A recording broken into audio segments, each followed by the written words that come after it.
This talk is based around the book Purposeful Hustle by Dr. Deanna Singh. And in this book, she helps us work on directing our life's purpose towards making a positive impact in the world around us. Now, we want to start with defining purpose. What do we mean when we say this? So, purpose, according to the dictionary, is the reason for which something is done or for which something exists. When you think about your individual purpose, it's the reason that you exist, which is often directed by your personal goals. And this stretches beyond the self. So, to make a positive impact on the world around you, and not only your purpose for your self goals and action. There are some benefits to defining your purpose. First of all, it provides direction. It gives you a roadmap and helps you know where you are headed and what you should be doing along the way.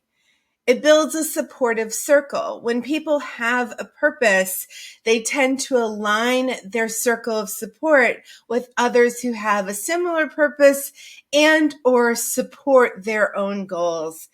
And it brings peace in difficult times. When going through trials and tribulations, knowing that the effort you're putting into your life and your goals has a specific meaning or purpose helps you get through those more tumultuous times. So this is a really complicated question, and it's one that when first posed to me, I had to pause and really think about it. And I've begun to use it as my measure for much of what I do on a daily, seasonally, and yearly basis. This question, if someone close to you was asked what your purpose is, would they be able to answer accurately based on how you live your life? So this question is asking you, are the things you're doing, the people you're associating with, what you're posting on social media, how you're spending your time, is it aligned with your actual purpose if you've taken the time to define what that purpose is? Now, there are 4 techniques for helping you find your purpose if you aren't 100% sure what your individual purpose is, and that's fine. These techniques are reflection, writing, testing, and iteration. Reflection can look like a lot of different things, but the key is that it must be unrushed time, meaning you're not putting a time limit on the process of reflection. Some people do this through meditation or quiet time. I personally do this through slow physical movement. So I might go out for a jog or a swim, but I'm not thinking about the speed of my swim or the pace of my jog. I'm just letting my mind process. Many people do this through writing, through journaling. You can also achieve this through testing out what you think your purpose is, putting that to the test, which often leads to iteration, meaning redoing what you've already done and seeing what the new result is, rather just than accepting the first set of results or the first draft of your purpose. So what is hustle? This is the second part of this purposeful hustle. Hustle can be defined as something negative, that somebody hustled someone else out of something. But in this context, we're looking at hustle as a positive, energizing side of your behavioral norms. The good thing about hustle is it can break conditional molds. So in today's world, sometimes people refer to their primary job and a side hustle. Some people talk about having many hustles that they have, but this idea of hustle takes us out of thinking that your life can only be one thing, or that you, because of who you are and your personal identifications, can only be one thing, which can then in turn create social change because that hustle is projected outwardly into the communities in which we live and impact. There are 3 benefits to this. 1, it helps you actualize your dreams. Daydreaming, mindfulness, thinking about your future, those are all wonderful, but until there's action behind your dreams, so you actualize them, they stay as philosophical, metaphorical unknowns. This helps you activate your action. So the hustle says, I'm going to be this and I'm going to start today. So it helps you activate that moment and it makes you a leader. People that have hustle often find that there are other people that want to join them, that want to assist them, emulate them, do the same things that they're doing. You maybe didn't set out to be a leader, but because you have this purposeful hustle, you become a leader by default of your positive actions. A purposeful hustler needs a few things, and we're going to talk about each of these individually. Courage, curiosity, resiliency, and initiative. So engaging courage requires that you become aware of and actually write down all of your fears. What are the things? This is identifying your roadblocks.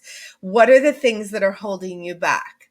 And then ranking the possibility of those fears actually happening. So what is holding you back? And then what is the probability that those fears would come true, which in turn helps you to identify mitigating strategies. So this is what I'm afraid of.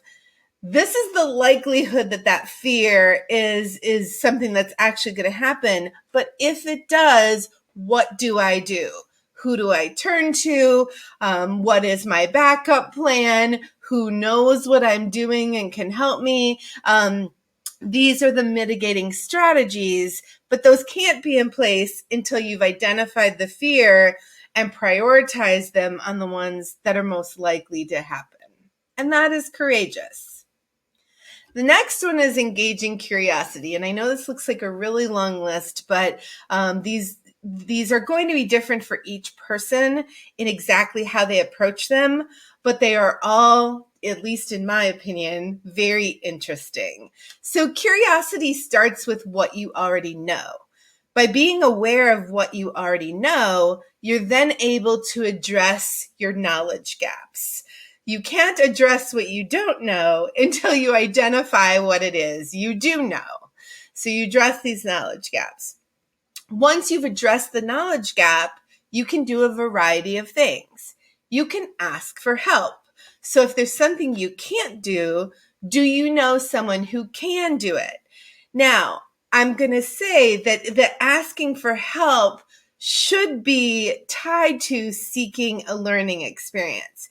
This is a mistake a lot of students make during their educational journey. They are in a group and they do the thing they already know how to do and ask a team member to do something they don't know how to do.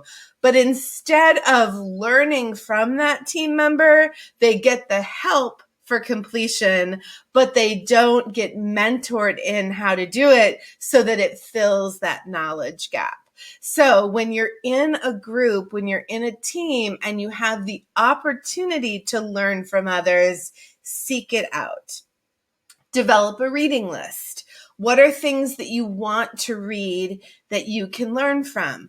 I always have 3 or 4 books on my shelf that are going to be the next things I read. And so when I finish a book, I know which one is next. I know what I want to move to next. So develop that reading list so that you're constantly filling your knowledge gap by learning about even the same topic, but from different perspectives, from different people or different experts in the field.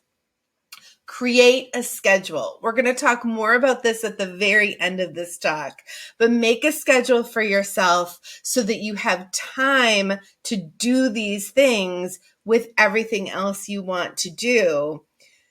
go on a listening tour. And this is really interesting. Many of you know me as a person who talks for a living, but one of my favorite things to do is go into webinars or seminars and simply engage in listening in other experts on a topic I know about, or experts on a topic I'm completely unfamiliar about, and simply listening to them rather than participating or being a leader, and taking in all of that information. And finally, here, an engaging curiosity is having an immersive experience where all of the sights and sounds around you help you see things through a new lens, through a new light. This is probably my favorite part of going to New York and going into different communities and experiencing the culture and the food and readings and art and people, and really immersing myself in that rather than saying, I'm going to stay exclusively on the Upper East Side or exclusively on the Upper West Side, but traveling to all the boroughs and experiencing all of the different cultures and everything that city has to offer. The next one is becoming resilient. And I chose this image of a maze because to get through a maze, especially a complex one, you need to be resilient. The other reason I like the image of the maze is it clearly shows us that part of this process is confronting failure. You're going to hit dead ends. You're going to hit the point where you realize, I went right, I should have gone left. As a purposeful hustler, failure is going to be a part of this process. Embrace it, but also dissect it. What did I do that caused this failure to happen, so that you can then learn from it and strategize again? As you continue to do this and you build resiliency, you will also reduce the chances of failure because of your experience during this process, because it can be both daunting and cause you worry or anxiety. Keep that end goal in sight. What is my ultimate purpose and where am I trying to head, so that you can mentally tell yourself, building your resilience, no matter how many times this takes me, I am going to get there. I am going to get to that end goal. This quote by Maya Angelou has always been a guiding force for me, and it takes us into this idea of initiating our plans. Nothing will work unless you do. And that has always been something that has reminded me that if I want something to change, I need to be a part of it. So what are plans? This initiation of plans. Plans can have goals. They don't have to be complete in order for you to start. And they should be flexible. In other courses, we talk about the importance of flexibility being a key component of a competent communicator and successful relationships. Yes, have plans, but don't be a person that is ruled by those plans. Be able to be flexible and mitigate things where necessary. In turn, instead of being a guide, they should be a guide and not a rule. So those plans provide guidance, and they can develop while you're in action. I think the best way to understand this is to think about the outline of a speech. When you begin the process of speech writing, you start with an outline. When you are a new speechwriter or you're writing a speech for someone else, you may fill in that outline with all of the exact words that you plan to say. An experienced person giving a speech doesn't necessarily need to read off of that script and can be flexible with what they're going to say. They can also respond to their audience and develop and move while in action. Now, this takes an advanced level of speech giving to be able to shift and respond I was intentionally trying not to use the word pivot because we've been using that word a lot lately, but it does allow you to pivot and move to meet the situation, meaning that that flexibility is now in play. And prepare with purpose. Preparing with purpose means that you have annual goals, seasonal goals, and daily goals. Annual goals can be on a calendar year. New Year's resolutions. They can also be based in a time frame that works for you. My personal goals are set up around a school year. My school year begins in actually the beginning of summer and goes through the spring semester. And at the end of the spring semester, I fill out a report of whether or not I met my goals in that previous year. You can also have seasonal goals. Now, I purposely don't call these quarterly goals. They might be quarterly goals. They might be semi-annual goals.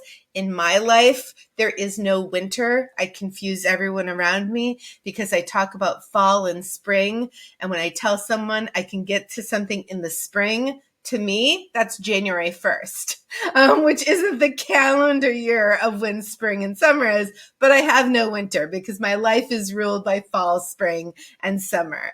So to figure out what your seasonal goals are, which is determined by do you have start and end dates where things change in your life and therefore your goals might shift for that specific period of time. And model a schedule with daily goals and priorities. This means that you create a 7-day model schedule with room for all of the things that you would like to be included in each 7-day period, knowing, of course, that there will be flexibility when something else pops up. What should this include? Obviously, things like eating and sleeping. If you need to put those into your schedule, do it. It might sound funny, but there are people, sometimes myself, that get to the end of the day and go, I haven't had a thing to eat. Well, if that is a problem for you, schedule your meals into that schedule. That may be part of either prep time or self time. Now, when I talk about preparation time, I'm talking about the time to prepare to do the work you want to do. So this is organizational tasks. It may be cleaning. It may be making lists, but that's your preparation time. High on the list should be self time. This is the time that you're taking care of yourself. This may include napping, meditating, working out, seeing your therapist, whatever this is, but this is the time specifically set aside for you, for your physical and mental well-being. That doesn't include what I'm calling others time, meaning who are the other important people in your life that you want to have scheduled time for. For me, it's my daughter and my dog. Those are the two others that get specific scheduled time in my life. If there are things that I need to do, and that may change seasonally. My parents are snowbirds, so they're in Wisconsin 6 months out of the year. So during that seasonal period, I don't plan scheduled time to see them. But when they return to Florida in the winter, we will actually set up a schedule of when I'm going to go out and see them so that life doesn't get in the way. The final two here are your action time and your evaluation time. Your action time is when you're actually doing. You're doing the things that you're supposed to do that are part of your purpose. It may be going to work, working on a project, executing something, holding an event, whatever that is where you are in action. Very important is that you have evaluation time as part of this process so that you can look at what's happened and make adjustments and do this on a daily or weekly basis so that things don't get away from you because you realize that they're not working. So this is where we end this discussion of purposeful hustle. If this is a new concept for you, I will ask that you start with making a commitment to yourself for 15 minutes a day for 30 days. So if you want to read more or become well read, make a commitment 15 minutes a day for 30 days. If you want to exercise more, 15 minutes a day for 30 days. Whatever it is, whatever you first identify as a positive habit that will help enable you to work with purposeful hustle. Start with this short commitment, and soon you will find that what may be a task becomes a habit that helps you embrace your goals and ultimately find your life's purpose.